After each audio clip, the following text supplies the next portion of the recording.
everyone, Joe here from ActionX. Welcome to What's in the Tube, or welcome back if you came from our entire Stargirl Season 2 episode reviews.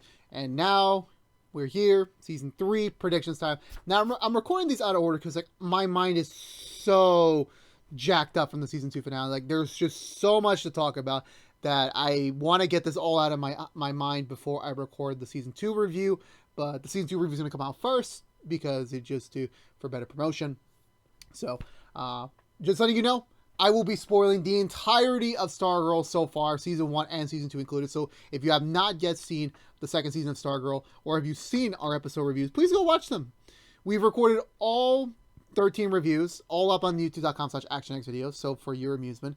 I hope you check them out. And also, again, if you just in general, if you just want to hear someone talk about Stargirl, and where do I see Season 3 going, this would be great for you, hopefully.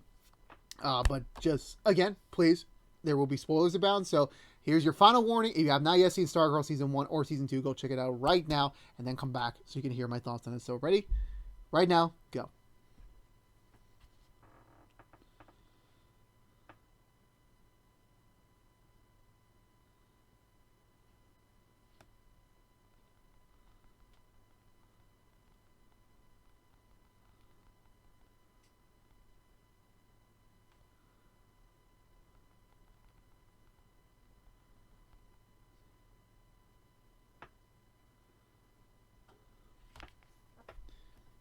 Good? Great.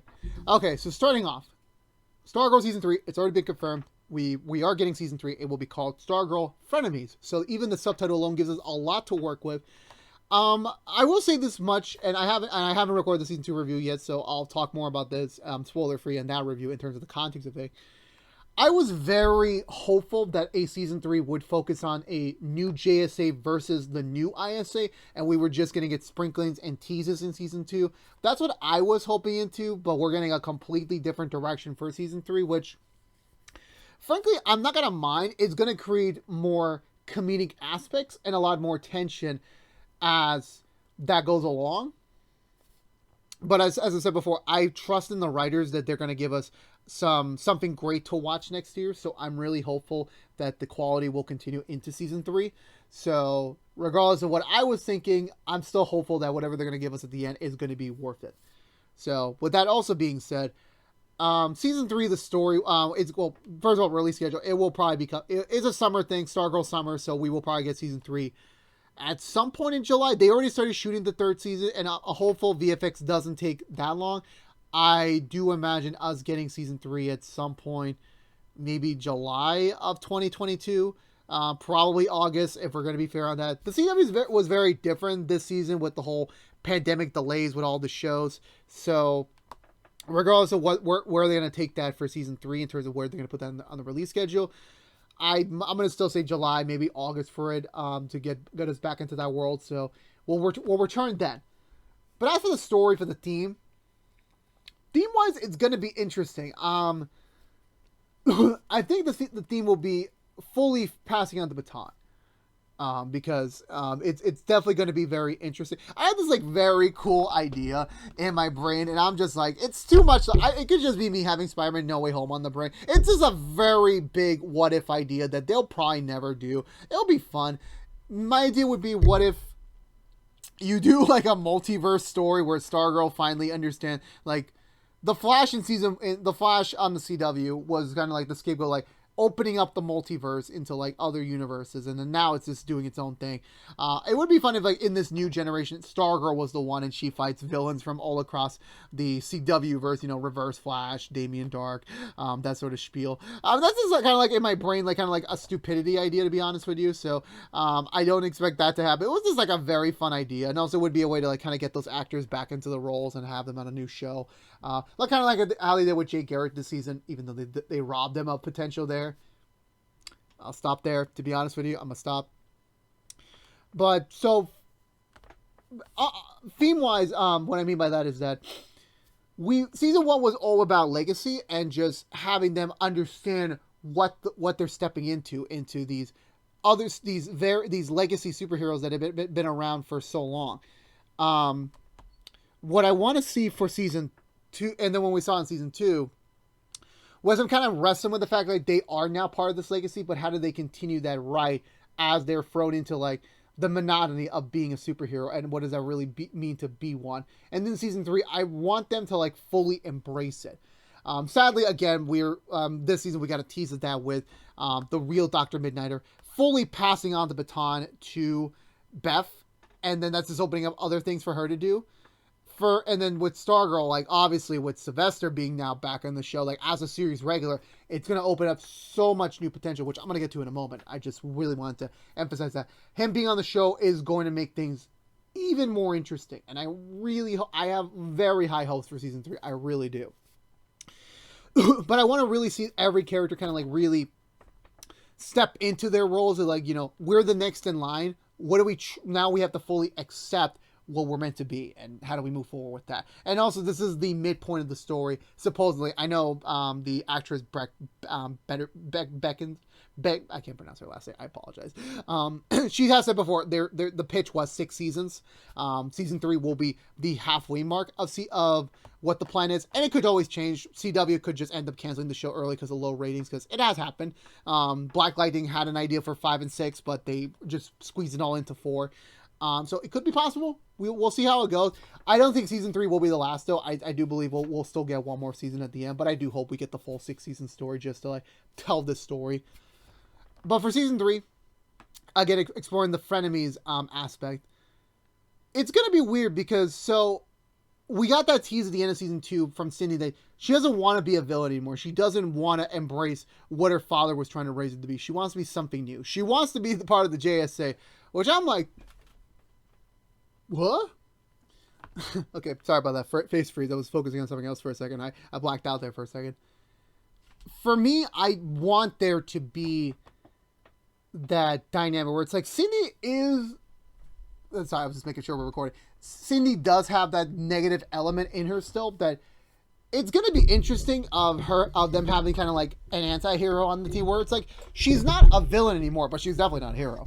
Let's say that. So it's going to be interesting to see what the dynamic is and what Sylvester is going to, it's gonna, I feel like the adults this season are just going to let the kids do what they want. They'll be there for mentorship, but they're not there to save their asses always. They need to let them do their own thing. So having Courtney kind of have to figure out, like, is it right? Because also, I forgot, the Crocs are living next door to them now. So it's like, will their daughter, Artemis, will she be part of the team as well as part of an extension? It would be interesting for Courtney to, like, embrace that new generation. Like the old generation were wrong, and now we're embracing the future. And that would be a pretty cool thing for her to explore and do. But it's going to come with a lot of growing pain, because that was definitely not in Courtney's original plan when she first started this whole journey back in season 1. That was definitely not in the mindset. But also, for what my understanding is for going into season 3 is that and also the other crucial thing is that I want there to be a moment for Courtney when she's going to start seeing Sylvester more as inadvertently as more of a father figure. Because, like, again, like, even though in season 1 she thought that Sylvester was her father, and then her mother told her, no, I did not sleep with this man. He did not create you. He's not a superhero. And then when we do get, and then, when she had that realization and realizing that Pat was always there for her, and that he was always her real father, that continued into season 1 and into season 2. But now in season 3, like, you have Sylvester, like, she knows for a fact he's not my dad, but he is, like, kind of like this big figure in my life, kind of like how, I'm using this as a parallel. It's not 100% in terms of, like, just passing on the torch but not being related. Like, All Might and Deku from My Hero Academia, like, they are not related by blood, but they are related by the power, by the staff, by, like, they are beings of pure heart and light, that they are worthy to be connected. So Sylvester does have a lot to show Courtney, but I want to see Courtney eventually get too enamored to what Sylvester was trying to teach her. Because, like, at the end of the day, Sylvester was the one really doing the heavy lifting than Pat was. Pat was always there. He was being in the background, allowed him to have a different perspective of things, because he wasn't in the action, so he was able to mentally absorb what was happening and learn from that. And to always be in that mentor character like he was for Sylvester, and now what he's doing for Courtney. And also him being a parent does add in an extra layer. Sylvester doesn't have that heritage. He doesn't have the parentalship in mind. So having that little tease at the end of season 2 where he is, like, beginning to like, we're going to see a lot of squabbles between him and Pat again. Whether or not Sylvester is going to treat Pat again like, oh, you're just the mechanic, you're just the helper. And I want to see what Courtney does. If Courtney's going to argue back, say, no, Pat's a part of this team. He's my father. He is guiding me as well. You can't treat him like that. I want to see how that's going to go, because Courtney has had a little bit of gullibility in the first season of like her being a superhero gunning into her head. And whether or not that's going to continue in season 3 and her just like that being part of her learning curve, I want to see what they're going to explore with that. I want to see how that's going to be. And also, having Sylvester back in Pat's life, how does that affect their dynamic? Because like, if they've grown up, because again, we still don't know how Sylvester's back. We still don't know. They're keeping that a secret from us. Was it a Lazarus Pit resurrection?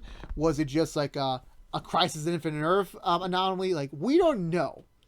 I want to know, but we don't know. So that definitely is going to be a thing. And also, villain-wise, Mr. Bones. I don't know anything about him. I reached out to George after the show wrapped last week, and I asked him like about Mr. Bones.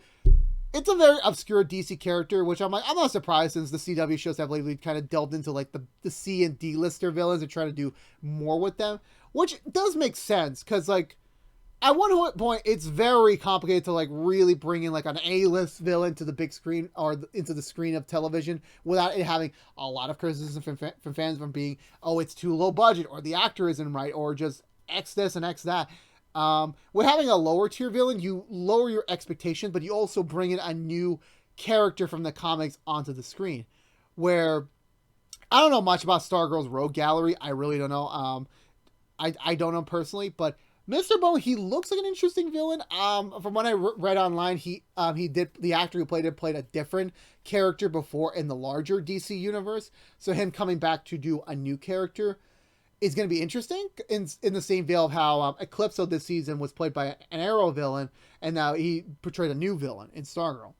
So I'm down for it. I made this joke to George. I really hope they don't do a Red Skull thing for season 3, where it's like, oh, he puts on like a face mask, just so that they don't have to like really put the money and the makeup and the CG effect into it, kind of like how they did with Eclipso this season, having that child form, which was a chilling way to send the message, but also B, to save a little bit of money in CG and post, and also all the makeup, which I understand. You have a budget, you work with what you got, but I'm just saying, like, you got to be more conscious, like, what's more important and what you really want to show. So I really hope they don't do that for Mr. Bones, because his appearance here looks so cool. I just want him to continue like that. I really do. Now onto the characters. What do I want to see out of all of them next year? I'm going to get this out of the way, because I just want to say this. Barbara, I'm Stargirl's mother. I really hope don't give her a villain attachment. Like, don't get her like a villain. Like, oh, I have an attachment to you, and that's why you're more bigger to the plot. Because like she's gonna be involved. She's already got enough involvement. You don't have to include this extra layer of like, oh, a villain has this connection to her. Like Icicle had a crush on her, or the Shade thinks she looks like his sister. Please don't give us that anymore. Like season 3, get Mr. Bones. Don't have any sort of connection with Barbara. If he does, I'll be like, oh my god, Barbara's just gonna be like the humanity scapegoat for the villain of the season. I really hope it doesn't become like that. I really hope. But beyond that, onto Courtney's case. I want to see Courtney this season. Like, she's not there yet. She's not. She's the leader, but she's not like fully ready to be a leader. Like, her like having the inspirational speech, having her like, not rely on anyone else to give her advice. She still has a lot to learn, and I want her relationship with Sylvester to mean something, and for her to like really use him, not in a negative way, but like use him to like take care of herself to the next level of being a superhero. That's what I want to see out of them in their development next season. As well, yeah, I want to see comedic moments with Courtney trying to wrangle 2 former villains on her team, on her side, basically. And how does that really like, work? I feel like, again, Stargirl season 3 is probably going to be ending up to be the most comedic season of the 3. That's what I'm going to assume going into it. Yolanda is a bit of a different thing. For me, I had a very big hope for where she wanted to go going into season 2 with the brainwave effect, and they did that. I'm very happy for it. So for season 3, I really wanted like Courtney and Cindy have that rivalry because they are rivals, but I kind of want the rivalry to shift to Cindy Yolanda, because there's still a lot of baggage left there that they have to check out. eventually with her leaking the photos from season 1, her dealing with Henry Jr.'s involvement in season 1 as well. There's a lot to unpack, and we only got to the tip of the iceberg in season 2, and that's where I want to see Yolanda handle in season 3, like herself forgiving her, and like, you know, is there a future for them? Can they move past that incident? Is that possible? Whether or not that'll be the case, we'll see about that. Beth is in a very interesting place next season because like her parents now know she's a superhero, and since Beth technically doesn't have any cool powers like the other 3 original core legacy members, her parents are gonna try a lot to try and improve her gear. And to be honest, Beth is gonna need some sort of like suit upgrade down in the field because whatever Mr. Bones and his armada is gonna have, they're gonna need all the help they can get to really fight them on.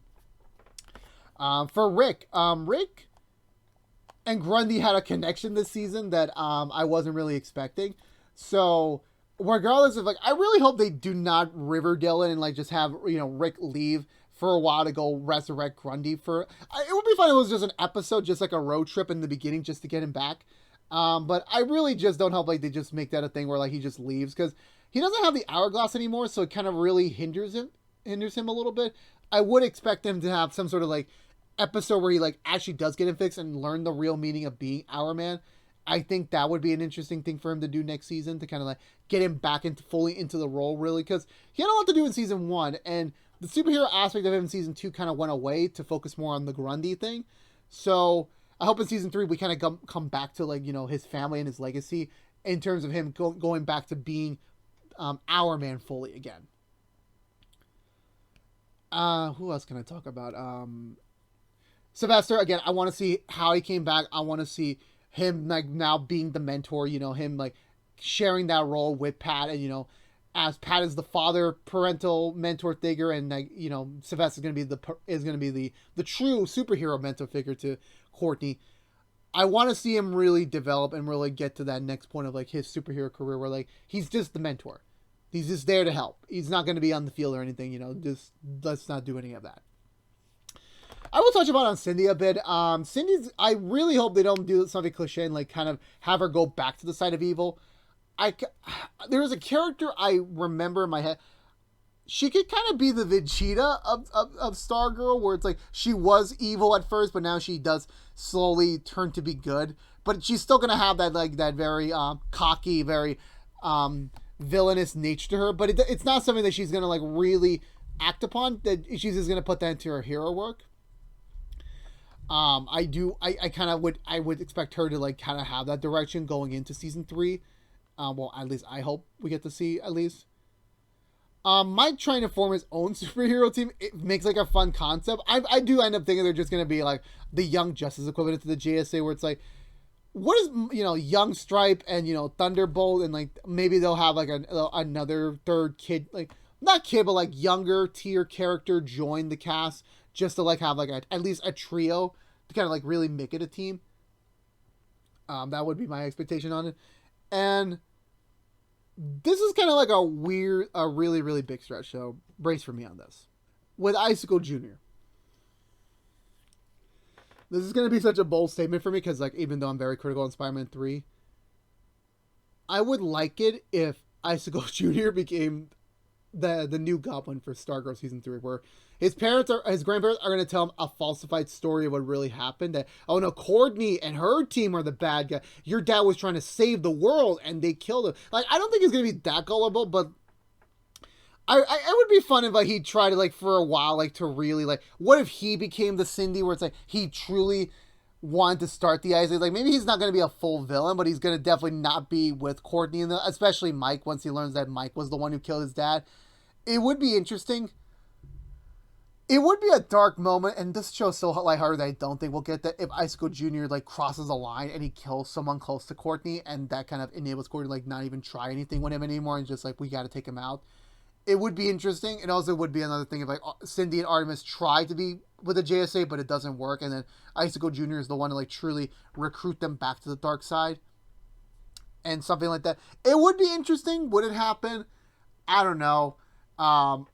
They left that such an open thing for it because like we did not get to see much of him this season because They were just like, he was the real, like, we're setting him up for season 3, so let's not give him too much to do. He was mostly just working on his mural. It was in like a freaking illusion, and then, you know, that sort of thing. Just those minor things.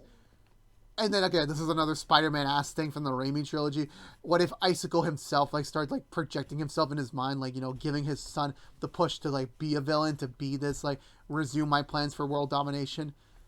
It would be a much better way to bring the actor back than his like weird small role in season 2. Like, again, in a COVID world, you brought him back to Atlantic, Georgia, probably put him in quarantine for 2 weeks just for that scene, which took probably a day.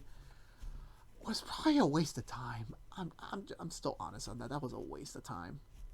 It really was.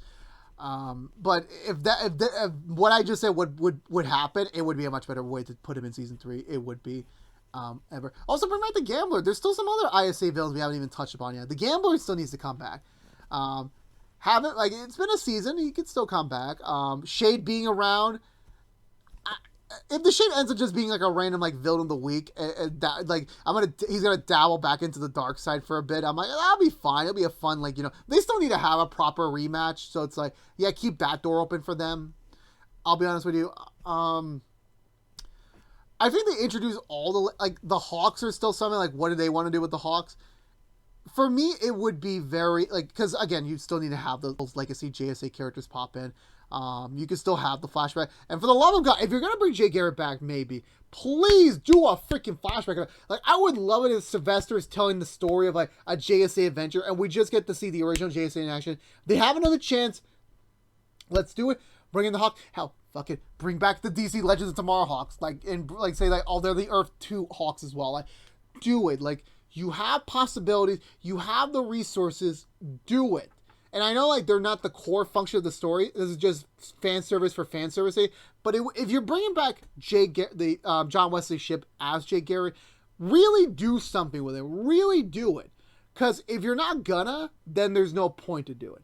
There really isn't. Just cast new people to start doing these new legacy characters. That would be my case. But again, we'll see how it goes. We don't know what they're going to turn around. We'll see. And also, this scene at the end in season 2, will we get that in season 3? I don't know. I think the only way you could top this scene would be to not do it again, but just have, like, the new JSA, like, just them be the ones, like, I would get akin to World Heroes missions from My Hero. This is kind of like a mild spoiler, but just have, like, the current young class be the ones to, like, really take on the big villain by themselves without any sort of backup. That would be my sort of one to, like, if you want to top this scene, because this was a pretty cool scene to, like, see everyone from season 2 here to, like, you know, really, like, we beat Eclipso, let's kill him, let's get this over with, let's end this guy once and for all. It would be cool. Also, give Jenny a superhero outfit, like, you know, let's make her own Green Lantern outfit. That would be cool to get her in on the action. I don't think she's a series regular next year, so I'm like, we'll see how that goes, but I'm just saying you have potential there. You have options there. So, do something with it. But again, with there still being 3 seasons left in the show, I don't know how you really want to pace it without it going into formulaic mode.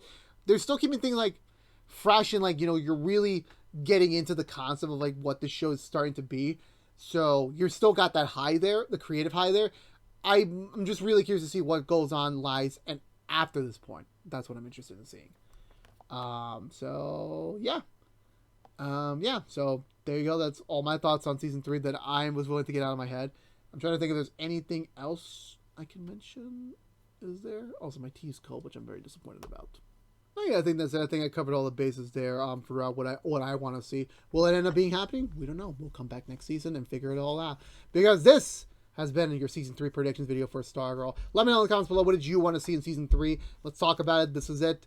Because this was our last Stargirl video for the year. Time goes by fast. It's been a whole year. Well, it's been a whole year since we did last Stargirl thing, and then here we are at the end of another one. So it's been a blast. Thank you so much for watching. We will be back next year for another round of Stargirl reviews for season 3. But that's in the future. But if you're only interested in Stargirl, this is the end of the road for us. Sad to say, we won't be back till next year. But hopefully, maybe I tempted you enough to go watch me on my other review series, you know, that we also have going on, like Walker or Doom Patrol or Rookie. Hopefully, But otherwise, if this is the end, I'll see you all next year. Thank you so much for your support again. Because this has been What's of the Two from ActionX. We did an entire run of Stargirl. We did it. We finished it. If you liked us, please subscribe again to youtube.com/ActionX videos. Ring that bell for notification when our next video is live. Like, favorite, share this predictions video if you want to. But it helps us get us out there to other members of the Stargirls who have still yet to discover us. Helps us beat up the YouTube algorithm that hates me ever so much in life, as well as sharing us for free here on the interwebs. And last but not least, follow us on social media to stay up to date.